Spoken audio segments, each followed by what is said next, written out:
अरे किती करशील आमची सेवा, मी अशी आली नाहीतर तुझी दृष्ट काढली असती. नाही ग, किती छान. याची काही आवश्यकता नाही. तुझी आणि बाबांची कृपादृष्टी माझ्यावर असताना मला इतर कोणाची दृष्ट का बरं लागली? चला बाबा उठा.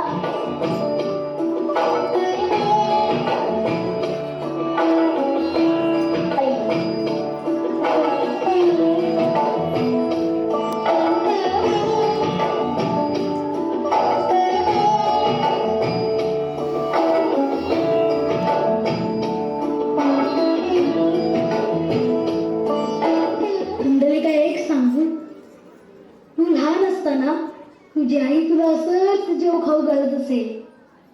आज तू तिला घास भरवतोय.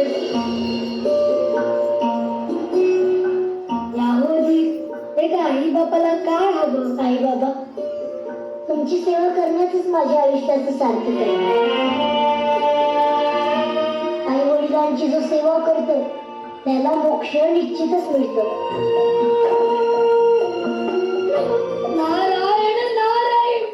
हे मी काय पाहते प्रभू, ही सर्व तर उत्तम आहे, परंतु याची भक्ती खरी आहे का हे सुद्धा जाणून घ्यायला हवे.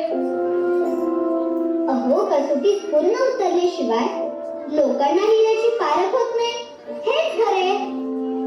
कुंडलिकाला ही कसोटी द्यावी लागेल आणि ही परीक्षा साक्षात ऋषी नारदांनी घ्यावी. नारायण नारायण, मला आपली आज्ञा मान्य. मी कुंडलिकाची कसोटी पाहन. कुंडलिका ओ बरं तयार.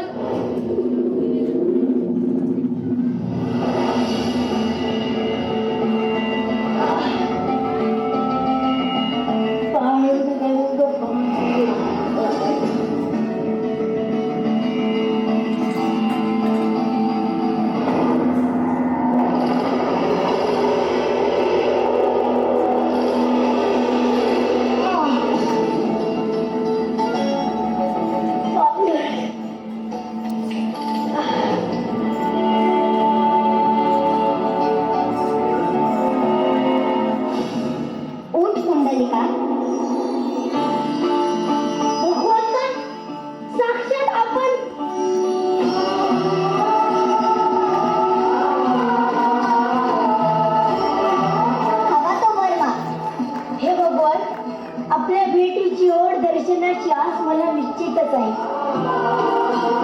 पण मला क्षमा करा. या समयी मी माझ्या माता पितांची सेवा करीत आहे. आम्ही तुला मोक्ष प्रदान करू शकतो. क्षमा सो परमेश्वर. माता पित्यांची सेवा टाळून मला मोक्ष जरी प्राप्त होणार असेल तरी मी त्याला नम्रपणे नाकारतो.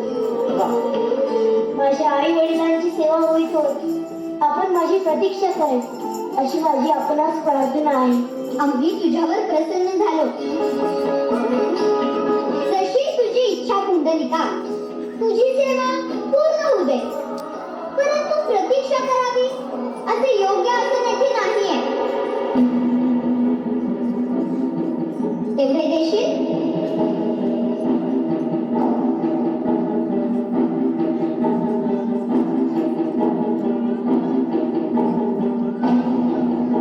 भगवंता, क्षमा करा.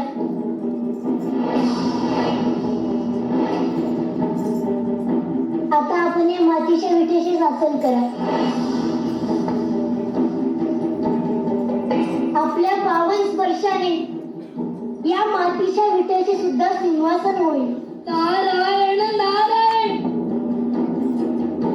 साक्षात भगवंतांना मातीची वीट. नारायण.